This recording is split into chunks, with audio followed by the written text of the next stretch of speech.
Welcome to the debate. Today we are absolutely diving headfirst into four burning issues that have really lit up the nation.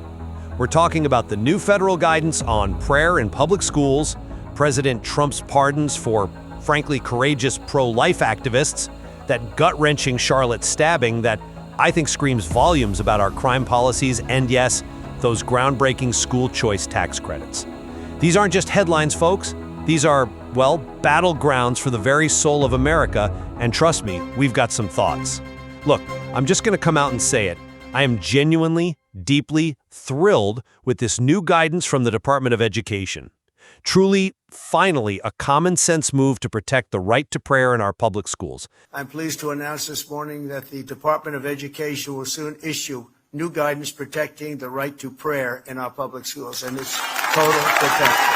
This is not just overdue, it's a vital, righteous counterpunch to what I've seen as a relentless, often insidious assault on religious freedom from the far left. For too long, our schools have been, let's be blunt, sort of captured by secular ideologues, pushing all sorts of anti-Christian agendas, indoctrinating our kids with radical gender theories and critical race nonsense. I mean, they're stripping away the moral bedrock that founded this country. This guidance isn't just about restoring prayer. It's about giving our students and teachers back their voices, their faith, without fear of some woke administrator. I mean, come on, silencing them in the name of a twisted, exclusionary kind of inclusivity. We've seen federal investigations into dozens of universities over anti-Semitic harassment. It's clear, when faith is pushed out, intolerance rushes in. This guidance isn't just policy. It's about reclaiming our Judeo-Christian heritage from the bureaucratic elites who seem to treat faith as, an existential threat to their power. I'm sorry, but I don't buy that triumphant narrative. What you're celebrating as guidance, I see as a thinly veiled, frankly alarming attempt to chip away at the sacred wall between church and state, a foundational principle enshrined in the Establishment Clause of our First Amendment. This isn't just me saying it. This is, decades of Supreme Court rulings from Ingle v. Vitale onward, designed specifically to prevent government-endorsed religion in public institutions. To suggest this empowers students is, disingenuous. It pressures public schools to prioritize Christian prayer, effectively alienating and marginalizing students from incredibly diverse backgrounds. It's a move that risks turning our classrooms into platforms for proselytizing, not places of inclusive education.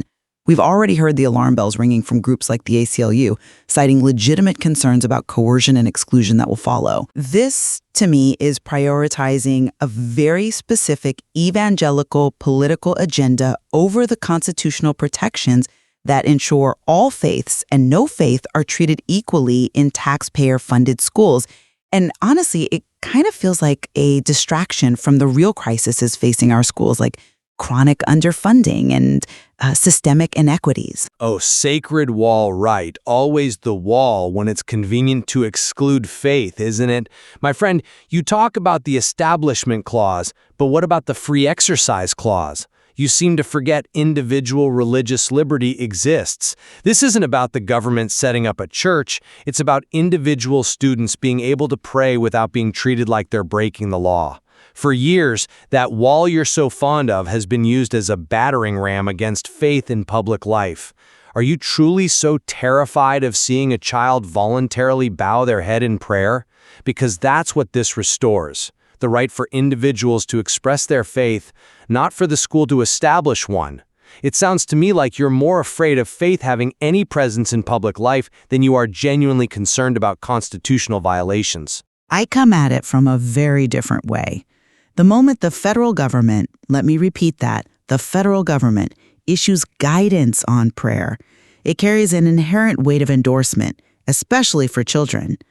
We're not talking about private, personal prayer in a corner, which, has always been protected. We're talking about a directive that in practice will push public schools towards facilitating, organizing, and yes, prioritizing specific forms of prayer, overwhelmingly Christian prayer. And to laughably suggest that individual freedom should come at the cost of creating an exclusionary, potentially hostile environment for non-Christian students or students of no faith is simply unacceptable.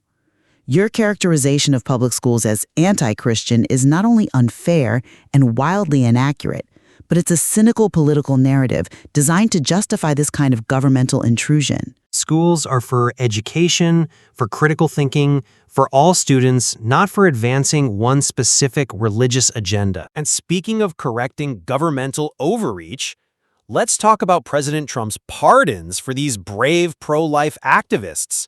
I mean, finally.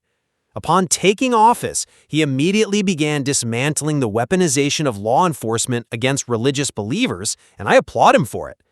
The Biden regime's prosecution of peaceful pro-life activists under the FACE Act was nothing short of a tyrannical crusade. Upon taking office, I also ended the weaponization of law enforcement against religious believers and pardoned the pro-life activists thrown in jail by Joe Biden for saying. They actually deployed federal agents to raid homes, slapped outrageous sentences on grandmothers and fathers simply for standing up for the unborn. Individuals like Lauren Handy and Jonathan Darnell, they're heroes, I'm telling you. They endured years behind bars, not for violence, but for nonviolent civil disobedience, for exposing the horrors of late-term abortion clinics. And let's contrast that, shall we? We watched violent rioters from BLM and Antifa, many of whom walked free under the very same DOJ that prioritized this political persecution. Trump, by pardoning all 23 of these courageous individuals, he didn't just show mercy. He totally dismantled the left's selective enforcement machine, which apparently treats prayer vigils as terrorism but ignores actual violence when it suits their agenda. This is a resounding defeat for the abortion industrial complex that profits from death. I'm sorry, but I just don't buy that fairy tale.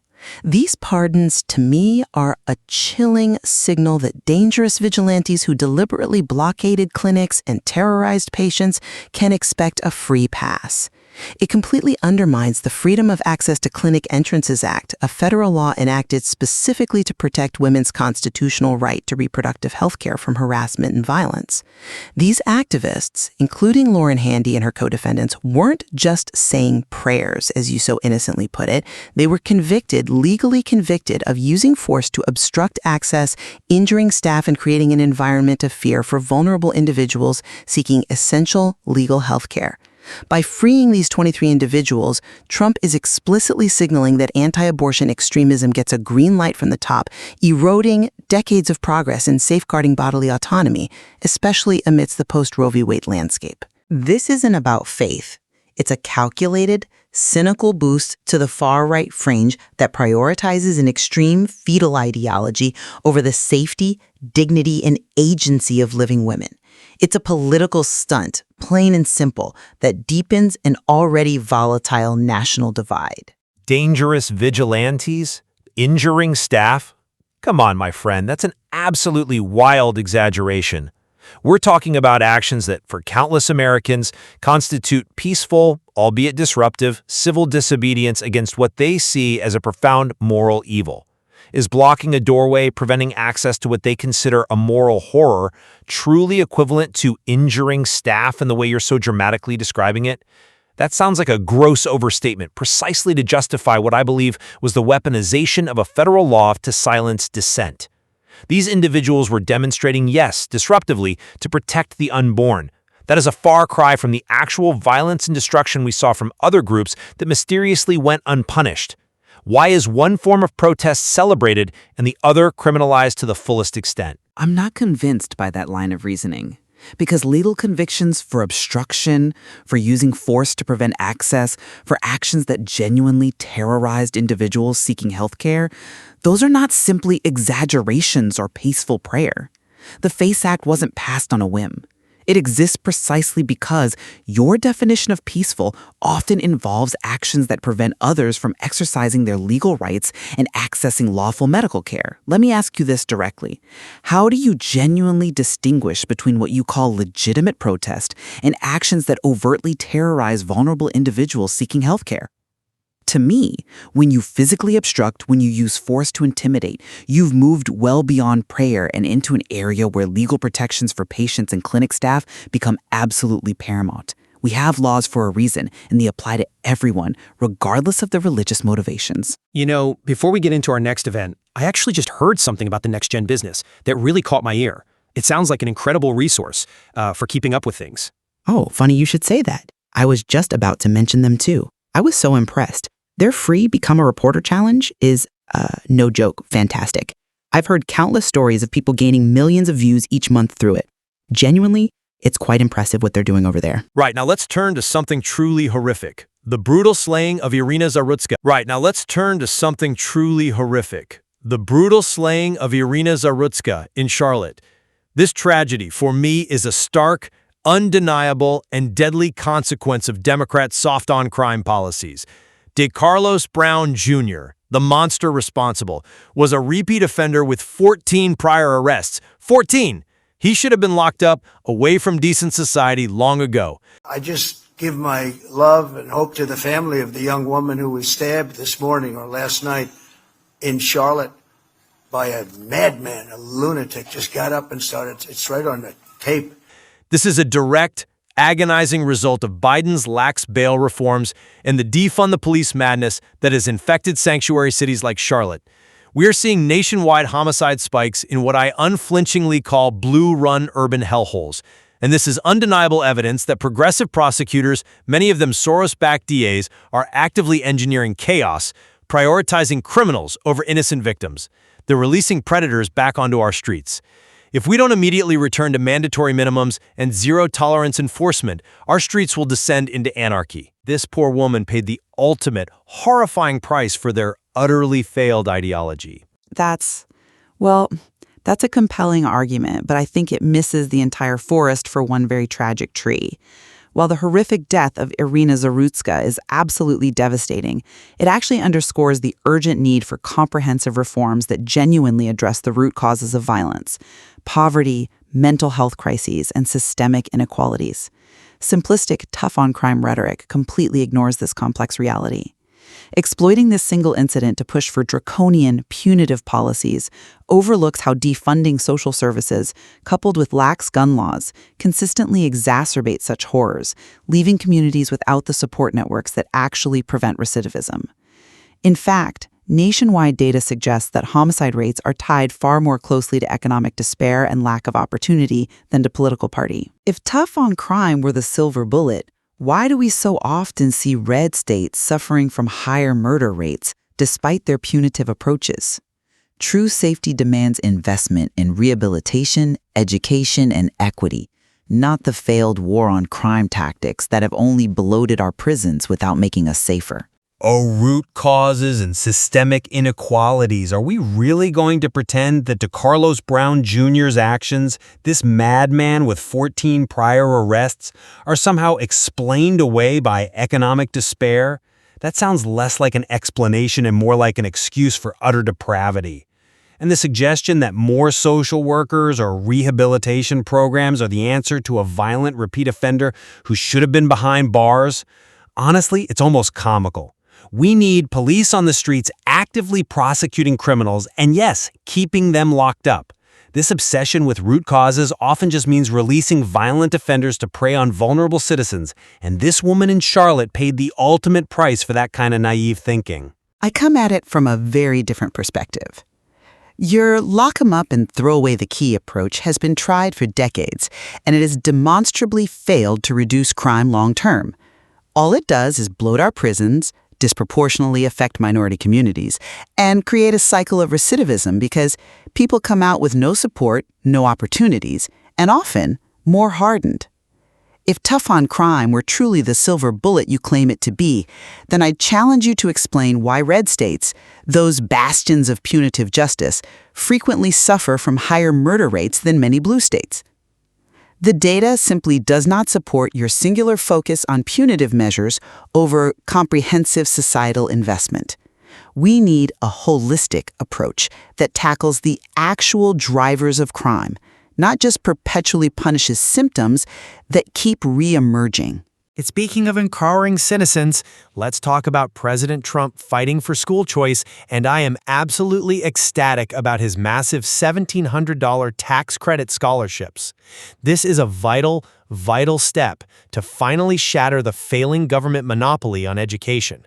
It finally empowers parents to escape these underperforming, union-controlled schools where radical teachers prioritize indoctrination. And to support parents' rights, we're fighting, as you know, for school choice, which most people want. Most people want it. I'll tell you. Frankly, gender confusion and historical revisionism over actual academic excellence. We've seen it work in states like Texas, where school choice just passed, and families are finally breaking free from the leftist echo chambers. This isn't some charity. This is a taxpayer revolt against the bloated Department of Education's $80 billion annual waste, redirecting funds to reward success and hold failing districts accountable. By unleashing genuine competition, we're not just saving children from mediocrity, we're dismantling the teachers' union's iron grip that has tanked U.S. rankings and betrayed generations of students for their own political power. I'm sorry, but I just don't buy that rosy picture. This massive tax credit is nothing more than a cynical scheme to siphon billions of taxpayer dollars directly from our already struggling public schools to subsidize private and often religiously affiliated institutions. It actively starves already underfunded districts that serve our most vulnerable students, inevitably widening educational inequities and creating a two-tiered system. These taxpayer dollars, mind you, flow to unaccountable private schools that often lack certified teachers, operate without standardized curricula, and frankly, frequently promote discriminatory practices under the guise of values. This $5 billion program, starting in 2027, isn't empowering all parents. It's accelerating the privatization of education, primarily benefiting affluent families who already have choices, while leaving behind low-income communities with absolutely no viable alternatives. It's a giveaway to special interests that fundamentally weakens the democratic foundation of universal public education, prioritizing profit over inclusive opportunity for every single child. Starves public schools? Oh, please. That's a tired, predictable argument designed solely to protect a failing system and the powerful unions that benefit from it. The money should absolutely follow the student. If public schools want to retain students and their funding, then guess what? They should improve and compete. You're essentially defending a failing status quo and the unchecked power of teachers' unions over the actual educational outcomes and well-being of children. Parents have the fundamental right to choose what's best for their child, especially when the government-run options are, frankly, failing them miserably. Why on earth should a child be trapped in a failing, indoctrinating school just to prop up a union's bottom line? It makes no sense. That's an interesting point, though. I would frame it very differently. When public funds are diverted to private institutions, the accountability vanishes. These private schools are not, by any stretch, held to the same standards for transparency, curriculum, or teacher certification as our public schools. And let's be honest about what choice truly means here. It often means leaving the most vulnerable students behind in increasingly underfunded public schools, creating an even wider chasm of educational opportunity. Your emphasis on values in private schools raises a very significant and frankly concerning question. Do you genuinely believe public funds, all taxpayers' funds, should go to schools that might, for instance, teach creationism as science or actively discriminate against students based on identity or background, all under this convenient umbrella of choice and values? Is that truly what empowering parents looks like?